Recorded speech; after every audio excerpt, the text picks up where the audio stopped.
अब आपके बीच युवा दिलों की धड़कन, लोकप्रिय सांसद, आपके दुख सुख के साथी, आपके चहेते भाई दीपेंद्र सिंह जी हुड्डा आपके बीच आ रहे हैं।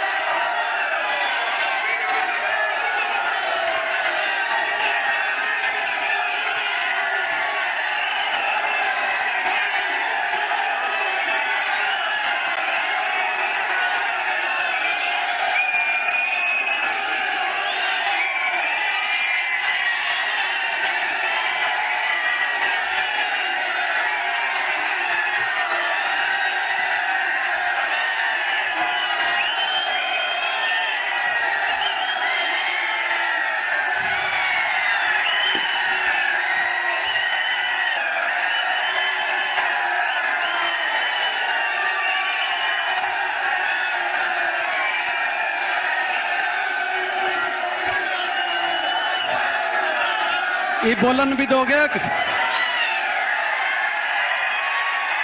बस भाई, बस भाई, बस भाई।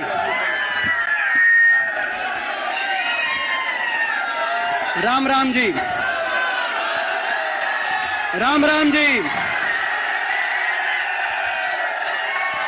एक नारे के साथ आज मैं अपनी बात आपके बीच में रहूंगा, जिसमें हम सब सारे आज शामिल होंगे। मैं कहूंगा राजीव गांधी आपको कहना अमर रहे। आज राजीव जी की जयंती के उपलक्ष्य में, सद्भावना दिवस के उपलक्ष्य में, राजीव गांधी, राजीव गांधी हमारे बीच में, हमारे आदरणीय नेता चौधरी भूपेंद्र सिंह हुड्डा जी, हमारे आदरणीय प्रदेश कांग्रेस कमेटी के लोकप्रिय अध्यक्ष चौधरी उदय भान जी, प्रदेश कांग्रेस कमेटी के हमारे पूर्व अध्यक्ष आदरणीय चौधरी धर्मपाल सिंह मलिक जी, हिसार जिले के कांग्रेस के प्रभारी पूर्व केंद्रीय मंत्री, आपके लोकप्रिय साथी आदरणीय जयप्रकाश जी, हिसार से कांग्रेस के एक मजबूत स्तंभ हमारे आदरणीय प्रोफेसर संपत सिंह जी, आदरणीय अशोक अरोड़ा जी, हमारे बहुत ही आदरणीय पूर्व स्पीकर डॉक्टर रघबीर सिंह कादियान जी, सभी विधायकगण, सभी पूर्व विधायकगण और सभी वो साथी जो बोल लिए उनका मैं नाम ना लेके थोड़ा समय बचा रहा हूं, क्योंकि गर्मी भी है, उमस भी है। मगर जो साथी जिनको बोलना था लेकिन नहीं बोल पाए, मैं उन सबका नाम आपके बीच में मैं लेना चाहता हूं, क्योंकि जाम, चारों तरफ जाम। और पहले जब मैं 10 बजे के करीब हम आए तो उस समय मैयट तक था और बाद में हासी तक। ऐसी रिकॉर्ड गर्मी में और रिकॉर्ड उमस में आपकी रिकॉर्ड हाजिरी कुछ बता रही है। जिनको जो समझना है वो समझ लो। ये हरियाणा में बदलाव की आज आपने, और ये अग्नि परीक्षा, ये आपने अग्नि परीक्षा दी है। और मैं इस बात के लिए बधाई देता हूं, अपने सभी साथियों का इस बात के लिए बधाई देता हूं। इस साल का सबसे ठंडा दिन जनवरी 6 को पानीपत में रिकॉर्ड बना था, और इस बात का सबसे उमस और गर्म दिन आज हिसार के अंदर उस रिकॉर्ड को तोड़ने का आपने काम किया। हमारे भाई जिनको बोलना था, भाई तेलूराम जांगड़ा जी, भाई योगेंद्र योगी जी, भाई कुलवंत मौर्य जी, प्रोफेसर राजेंद्र मौर्य जी, जगदीश राय जी, वीरेंद्र गोगड़िया जी, दिलबाग संडील जी, दिनेश डोला जी, बलराम कटवाल जी, अरविंद शर्मा जी, राजेश कासनिया जी, सुमन शर्मा जी, मास्टर सतबीर जी, गिल्लू जी, सुरेंद्र पंगाल जी, सत्येंद्र सारन जी, सुखबीर दूडी जी, कालू पंडित जी, जयसिंह पाली जी, किरण मलिक जी, प्रदीप कोहली जी, ये सभी वो नाम जिनको और भी बहुत से साथी हैं। और मैं ये भी कह सकता हूं कि अभी जितने आप पहुंचे हो यहां, आप अंदाजा लगा लेना, जितने आप पहुंचे हो उससे कई गुना अभी पहुंच नहीं पाए। ये आपको भी पता है, हमें पता है। मैं एक बार फिर आपको बहुत बहुत बधाई देता हूं।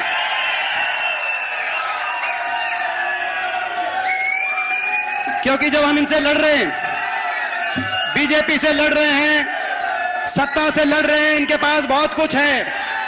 इनके पास दिल्ली में भी सरकार है, इनके पास चंडीगढ़ में भी सरकार है, इनके पास बीजेपी भी है, इनके पास जेजेपी भी है। दो दो पार्टियां हैं, दो दो सरकार है, सत्ता बल है, धन बल है, मीडिया बल भी इनके पास है। हमारे पास कुछ है तो आपका आशीर्वाद है और आपका दिया हुआ हौसला है, और उस बात पे लड़ रहे हैं, और उस हौसले से लड़ रहे हैं, और आपके आशीर्वाद से लड़ रहे हैं।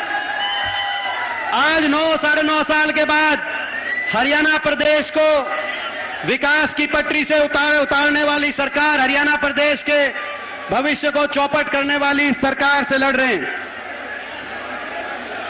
ये वो सरकार है जो 2014 में जब आई थी, देश में विकास दर के मामले में हरियाणा देश में नंबर 1 हुआ करता था। आज विकास दर के मामले में हरियाणा 17वें पायदान पे पहुंचा दिया इस खट्टर सरकार ने। जब यह सरकार आई उस समय केवल विकास दर ही नहीं, विकास से जुड़े हुए बहुत से मापदंडों में, निवेश दर में देश में नंबर 1 पे था। 2012-13 में सबसे ज्यादा निवेश, इन्वेस्टमेंट। आज की रिपोर्ट है, आरबीआई की रिपोर्ट इंडियन एक्सप्रेस में, कि निवेश दर में हरियाणा देश में सबसे पीछे। कितने दुर्भाग्य की बात है। रोजगार सृजन में देश में सबसे आगे था हरियाणा। आज बेरोजगारी में खट्टर सरकार ने हरियाणा को देश में नंबर 1 अगर बनाने का काम किया, तो बेरोजगारी में हर घर में एक नौजवान बेरोजगार, बेरोजगारों की फौज खड़ी कर दी। ना निवेश हुआ, ना इन्वेस्टमेंट हुआ, ना निजी क्षेत्र के अंदर रोजगार, ना सरकारी नौकरी। सरकारी नौकरियां तो समाप्त कर दी गई, जो बची वो कच्ची कर दी गई, या कौशल निगम के माध्यम से, अग्निपथ के माध्यम से। और उसके बावजूद कोई अगर भर्ती निकली तो या तो एचपीएससी, एसएससी की भर्ती घोटालों की भेंट चढ़ गई, या ले देकर कोई लिस्ट आई तो हरियाणा के नौजवानों से ज्यादा दूसरे प्रदेशों का नौजवानों का नंबर हरियाणा की लिस्टों में आया, जैसे कि हरियाणा के नौजवानों में प्रतिभा ही नहीं। और आज देश में बेरोजगारी में देश में नंबर 1। और जब बेरोजगारी होती है तो कहीं नशे की चिंता, आज देश में नशे में हरियाणा को ऊपर पहुंचा दिया इन्होंने। कहीं अपराध की चिंता, कहीं घर बार अपना सब कुछ बेच के विदेशों की तरफ हमारा नौजवान अपना भविष्य खोज रहा है। जहां जिन शहरों के अंदर कोचिंग सेंटर हुआ करते थे, आज उन शहरों में कोचिंग सेंटर से ज्यादा विदेश में भेजने के एलिटी केंद्र बन गए हैं। ऐसी स्थिति आज हरियाणा के अंदर। वो हरियाणा जो किसान के हितकारी फैसलों में देश में जिसकी गूंज बजती थी जब कांग्रेस की सरकार थी हुड्डा साहब के नेतृत्व में, चाहे 1600 करोड़ के किसान के बिजली के बिलों के माफी का फैसला हो, चाहे 2200 करोड़ के कोऑपरेटिव का कर्जे का फैसला हो जो हमारी सरकार में हुआ था, चाहे किसान के कोऑपरेटिव के काले कानूनों को समाप्त करने का फैसला हो, गिरफ्तारी और नीलामी का काले कानून समाप्त किए गए हों, चाहे किसान को उसकी फसल का गन्ने से लेकर पॉपुलर से लेकर धान तक किसान को उसकी फसल के भाव दिलाने की बात हो। नारा चला करता था कि हुड्डा तेरे राज में जीरी गई जहाज में। और आज वो प्रदेश जो किसान के हितकारी फैसलों में जिसका उदाहरण देश में दिया जाता था, चाहे भूमि अधिग्रहण कानून की बात हो, आज वो प्रदेश किसान अत्याचार का देश में पर्यायवाची बन गया है। अगर किसान आंदोलन में कहीं पुलिस का प्रयोग किया गया बारी बारी, एक प्रदेश में कहीं लाठीचार्ज, कहीं पानी की बौछारों के निशाने पे लिया गया, तो कहीं बैरिकेड लगाए गए, 750 एक साल तक किसान बैठा रहा, 750 किसानों के जान कुर्बान हो गई, 750 घरों के चूल्हे बंद हो गए। और अगर एक सरकार थी जिसके मुख्यमंत्री से लेकर सभी मंत्री एक स्वर में किसान का तिरस्कार कर रहे थे, और एक पार्टी थी देश की सरकार से लेकर और प्रदेश की सरकार तक हर व्यक्ति की जबान पे जिस पार्टी सत्ताधारी लोगों के किसान के लिए अपमान था, तो वो बीजेपी पार्टी थी और हरियाणा सरकार थी। आज किसान अत्याचार में खट्टर सरकार ने देश में नंबर 1 बना दिया। वो प्रदेश जो 2014 से पहले गरीब की कल्याणकारी योजनाओं में जिसका जिक्र देश में आता था, इंदिरा जी के समय 100 गज के प्लॉट कटे थे देश में, उसके बाद किसी प्रदेश ने, किसी सरकार ने 100 गज के प्लॉट का काटने का काम नहीं किया। अगर हुआ तो हरियाणा में एससी वर्ग के हमारे भाई, बैकवर्ड के हमारे भाई 4 लाख परिवारों को 100-100 गज के प्लॉट दिलाने का काम कांग्रेस की हुड्डा सरकार ने हरियाणा में करके दिखाने का काम, चाहे 100 गज के प्लॉटों की बात हो, चाहे प्रियदर्शनी इंदिरा आवास योजना में 3.5 लाख मकान बनवाने की बात हो, चाहे 20 लाख गरीब घर के बच्चों को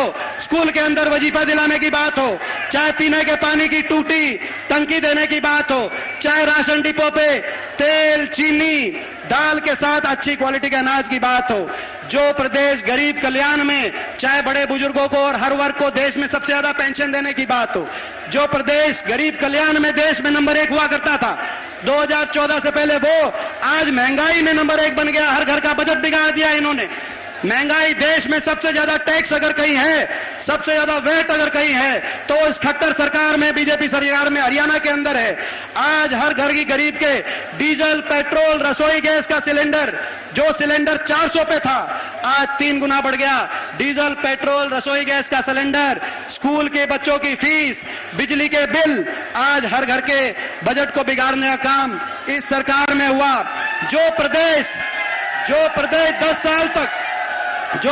10 साल तक शांति का प्रतीक था, 10 साल में किसी वर्ग को धरना नहीं देना पड़ा, किसी को अपनी मांग के लिए, जैसे ये बैठे आए हुए हैं ओल्ड पेंशन स्कीम के लिए हमारे कर्मचारी दर ठोकरे खा रहे हैं, उन पे लाठी की भाषा से जवाब दिया जा रहा है।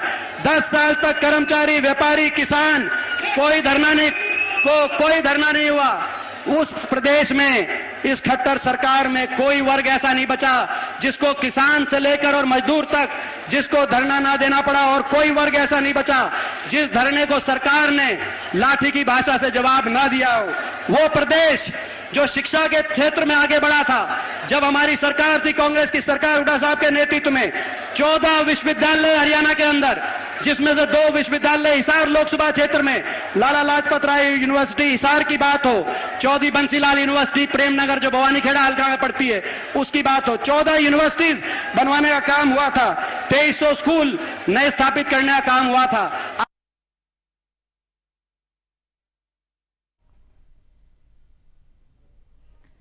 तो आप कांग्रेस नेता दीपेंद्र हुड्डा को सुन रहे थे, जिन्होंने सरकार पर कटाक्ष करते हुए कहा कि 2012-13 से पहले हरियाणा निवेश में सबसे आगे था, लेकिन आज सबसे पीछे है।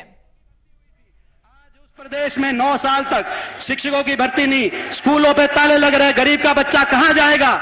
मैं पूछना चाहता हूं इस खट्टर सरकार से, जिस प्रदेश में स्वास्थ्य के मामले में जो हमारी सरकार थी, 6 मेडिकल कॉलेज पूरे प्रदेश के कोने कोने में, और मैं एक बात बताना चाहता हूं, हरियाणा के गांव और देहात में कुल मिलाकर 641 पीएचसी और सीएचसी में से 476 यानी कि 3/4 75% पीएचसी और सीएचसी छोटे अस्पताल अगर बने तो 10 साल की कांग्रेस की सरकार में बने। वहां एक कोई अस्पताल और एक मेडिकल कॉलेज की तो दूर की बात है, आज वहां ऐसी व्यवस्था आ गई, गरीब आदमी के पहुंच के बाहर गरीब आदमी के पहुंच के बाहर इलाज हो गया, और गरीब के बच्चे के पहुंच के बाद मेडिकल की शिक्षा हो गई। 40,000 फीस थी इन मेडिकल कॉलेजों में, आज 40 लाख की फीस। गरीब के बच्चे मेडिकल कॉलेज के एमबीबीएस स्टूडेंट्स, उनको भी धरने पे बैठना पड़ा। ऐसी स्थिति, वो प्रदेश जो खिलाड़ियों के सम्मान में, जो अभी कह रहे थे विजेंदर, खिलाड़ियों के सम्मान में देश में जिस प्रदेश के उदाहरण दिए जाते थे, 750 खिलाड़ियों को सीधा भर्ती किया गया था, जिसमें भाई विजेंदर बॉक्सर भी शामिल थे। आज उस प्रदेश का उदाहरण दिया जाता है कि उस प्रदेश की बेटियां जो ओलंपिक में मेडल लेके आई, उनको घसीट के दिल्ली की सड़कों पर इस सरकार ने घसीटने का जो काम किया, लेकिन उसके बावजूद हरियाणा के मुख्यमंत्री, हरियाणा के खेल मंत्री या किसी हरियाणा के बीजेपी के नेता के मुंह से ये नहीं निकली कि हम अपनी बेटियों को कहना चाहते हैं आप धैर्य रखें, अपना मेडल मत बहाएं गंगा में, आपको न्याय मिलेगा। मैं पूछना चाहता हूं इनसे, दुनिया में ऐसा उदाहरण नहीं कि ओलंपिक की विजेता हमारी बेटियां, वो भी किसी की बेटियां थी जिनको घसीटा जा रहा था, मगर उस प्रदेश में आज ऐसा उदाहरण सेट करने का काम इस सरकार ने किया है। जो प्रदेश जहां व्यापारी को 10 साल तक ना इंस्पेक्टर राज की चिंता थी, ना ईडी राज की चिंता थी, कानून व्यवस्था अच्छा था, आज वहां व्यापारी इस सरकार के डर से आज ये स्थिति आज प्रदेश के अंदर आ गई। मैं आपसे पूछना चाहता हूं, ये जो खट्टर सरकार 9-9.5 साल की, इस सरकार से छिकलिया की निभा भी कसर रह रही है। और ये हिसार विकास की पटरी से उतार दिया हरियाणा प्रदेश को। मैं हिसार की भी बताना चाहता हूं। आपको याद होगा किसी भी बड़े केंद्र का अगर विकास जुड़ा हुआ है तो कनेक्टिविटी से जुड़ा हुआ है। 2009 में हम यहां से लोकसभा नहीं जीते, लेकिन देश के प्रति, हिसार के प्रति अपनापन और देश और प्रदेश के प्रति एक जिम्मेदारी के रूप में मैंने दिन रात मेहनत करके हिसार को कनेक्ट कराने के लिए 4 लेन सड़क जो रोहतक से सीधा डबवाली तक और सीधा हांसी से महम की रेल की लाइन और एयरपोर्ट 2012 में, एक एयरपोर्ट हिसार में और दूसरा अंतर्राष्ट्रीय एयरपोर्ट जो महम, मुंडाल, बडेसरा जो इसी लोकसभा क्षेत्र के अंदर जो हिस्सा पड़ता है, भिवानी, हिसार, रोहतक, 3 जिलों को टच करता हुआ, मैं आपसे पूछना चाहता हूं, इन्होंने चाहे वो हमारी सरकार में ये इस एयरपोर्ट की बात हो, ये 4 लेन की सड़क की बात हो, रेल की लाइन, आज तक 9 साल में उस रेल बुलेट ट्रेन की बात करने वालों ने आज तक रेल की सीटी नहीं सुनी। जिस दिन ये रेल चल जाएगी हिसार से दिल्ली का रास्ता 80 किलोमीटर रेल का कम हो जाएगा, सीधी ट्रेन चलेगी सिरसा से और दिल्ली पहुंचेगी, डायरेक्ट अपना ट्रेन की कनेक्टिविटी बनेगी। ये विकास के, ये एक सोच के साथ उद्योग की बात हो, चाहे वो थर्मल 5000 करोड़ की लागत से, चाहे थर्मल कारखाने लगाने की बात इधर खेदड़ के अंदर हुई हो, मैं पूछना चाहता हूं आपसे, चाहे हिसार के अंदर अलग अलग सावित्री जी ने प्रयास के हुड्डा साहब का साथ लिया, अलग अलग पुलों की बात हो, सदन बाईपास की बात हो, मैं आपसे पूछना चाहता हूं, इस सरकार में हिसार में कोई यूनिवर्सिटी, कोई थर्मल कारखाना या कोई नया काम, जो पुराने काम करके गए, रेल की लाइन और एयरपोर्ट अभी वही पूरे नहीं हुए, कोई नया काम इन्होंने कराया कि नहीं कराया, मैं आपसे पूछना चाहता हूं। 9 साल बहुत लंबा समय होता है। आज हरियाणा को विकास की पटरी से और हिसार को भी विकास की पटरी से। इस सरकार के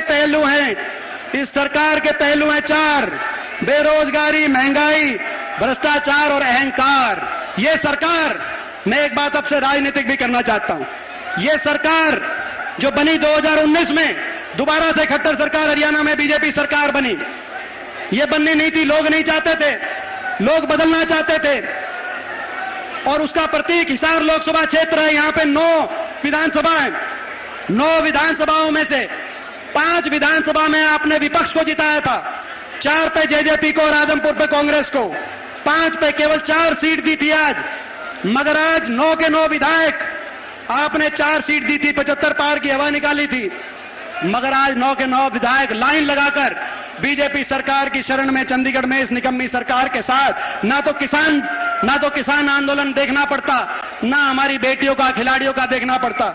अगर ये जिनको आपने जिताया था इनके खिलाफ वो खड़े रहते, मगर बीजेपी ने इनको अपने साथ मिलाया। नेता और पार्टियां तो बिकाऊ हो सकती हैं, लेकिन मैं इनको बताना चाहता हूं, जनता बिकाऊ नहीं है, जनता टिकाऊ है। जिन्होंने विश्वासघात किया है उनसे भी समय आने में जनता उनका भी विश्वासघात का भी हिसाब किताब लेगी। इस सरकार के 2 जननी और जनक हैं, 2 जननी और जनक, एक विश्वासघात और एक भ्रष्टाचार। क्योंकि विश्वासघात करके सरकार बनी, मेजॉरिटी नहीं थी, 40 सीट थी। एक का नारा था 75 पार, बीजेपी ने नारा दिया 2019 में 75 पार। दूसरा कहता था बीजेपी को करो जमुना पार, जेजेपी पार्टी दुष्यंत चौटाला जमुना पार कहता था कि नहीं कहता था, मैं पूछना चाहता हूं। एक कहता था 75 पार, दूसरा कहता था जमुना पार। इलेक्शन का नतीजा आते ही दोनों बन गए पक्के यार और हरियाणा में बना दी भ्रष्ट सरकार। कहा कि 5100 पेंशन पे समझौता कर रहे हैं। मैं पूछना चाहता हूं बड़े बुजुर्गों से, वो आपकी 5100 पेंशन आई या नहीं आई? 5100 की पेंशन का समझौता नहीं था, हरियाणा को भ्रष्टाचार के भेंट चढ़ाने का समझौता था, भ्रष्टाचार का लाइसेंस लेने का समझौता था, लूट की छूट का समझौता था। जब महकमे बांटे गए तो इस आधार पे बांटे गए कि खुद की कमाई कैसे हो, इस आधार पे नहीं कि लोगों का काम कैसे हो।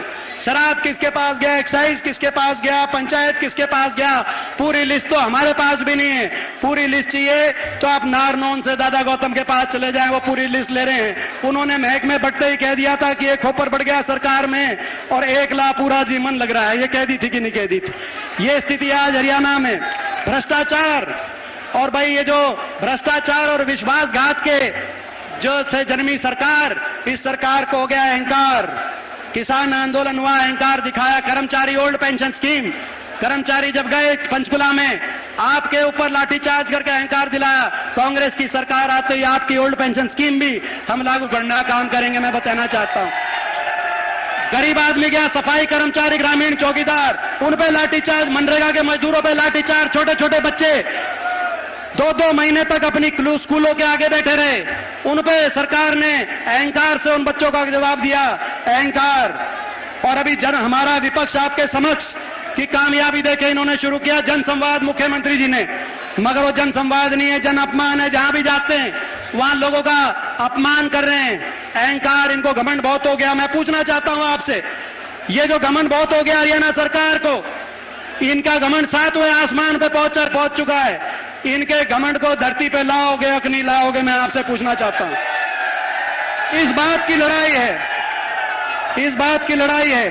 तो भाई आज हम 3 संकल्प लेते हुए अपनी बात खत्म करते हैं। पहला संकल्प कि इनके अहंकार को, पहला संकल्प कि बीजेपी के अहंकार को, इनके घमंड को तोड़ेंगे। इनके अहंकार को तोड़ोगे तो एक बार हाथ खड़ा करके इनके घमंड को तोड़ो। दूसरा संकल्प, जेजेपी के विश्वासघात का जवाब वोट की चोट से, विश्वासघात का जवाब वोट की चोट से देंगे। देंगे कि नहीं देंगे, एक बार हाथ खड़े करके रखो। और भाई तीसरा संकल्प, उसमें मैं भी शामिल हूं।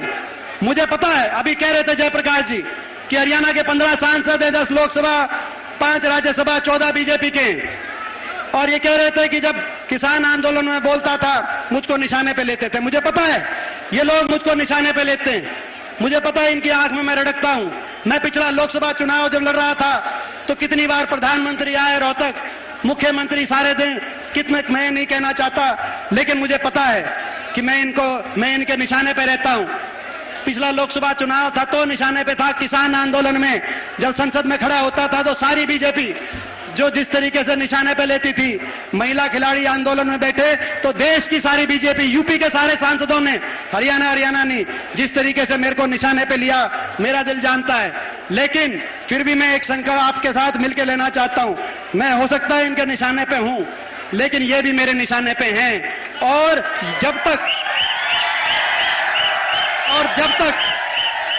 जब तक ऐसी सरकार जिसने हरियाणा वासियों का इतना अपमान किया हो, हरियाणा के विकास का इतना नुकसान किया हो, हरियाणा के नौजवान को देश में सबसे ज्यादा बेरोजगारी और गरीब को महंगाई दी हो, देश में सबसे ज्यादा भ्रष्टाचार, ये सरकार जब तक हरियाणा की सत्ता से बाहर नहीं होगी, आप अगर साथ दें तो दिनों रात मेहनत करेंगे। मैं पूछना चाहता हूं, आप साथ हैं? आप साथ देंगे? आप साथ देंगे तो दिनों रात मेहनत करेंगे। आज 9वां विपक्ष आपके समक्ष कार्यक्रम है, 9 लोकसभा हो गई, तो लगभग एक रोहतक लोकसभा बची है, बाकी सारे हो गए। अब अगला प्रोग्राम तो हुड्डा साहब और उदयमान जी अगला प्रोग्राम हमें बताएंगे, लेकिन मैं खुद का भी आने वाले समय में कैसे मेहनत करूंगा, अगर आपका साथ हो तो आने वाले समय में मैं भी कोई ना कोई प्रोग्राम निर्धारित करके और पूरे हरियाणा के अंदर भाई अब एक बात बताओ,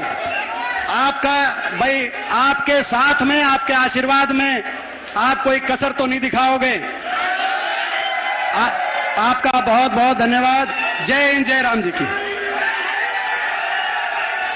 बहुत बहुत धन्यवाद दीपेंद्र जी। भाई जितने लोग पंडाल में हैं, और जिस नारे से शुरू करा था उसी नारे से एक बार सभी, क्योंकि आज हम अपने स्वर्गीय प्रधानमंत्री जी राजीव जी को याद करते हैं, जिनकी सोच थी 21वीं सदी में हिंदुस्तान आगे जाए और दुनिया में एक विश्व शक्ति के रूप में, नौजवान मुल्क के रूप में आगे आए। राजीव गांधी, राजीव गांधी, राजीव गांधी। बहुत बहुत धन्यवाद।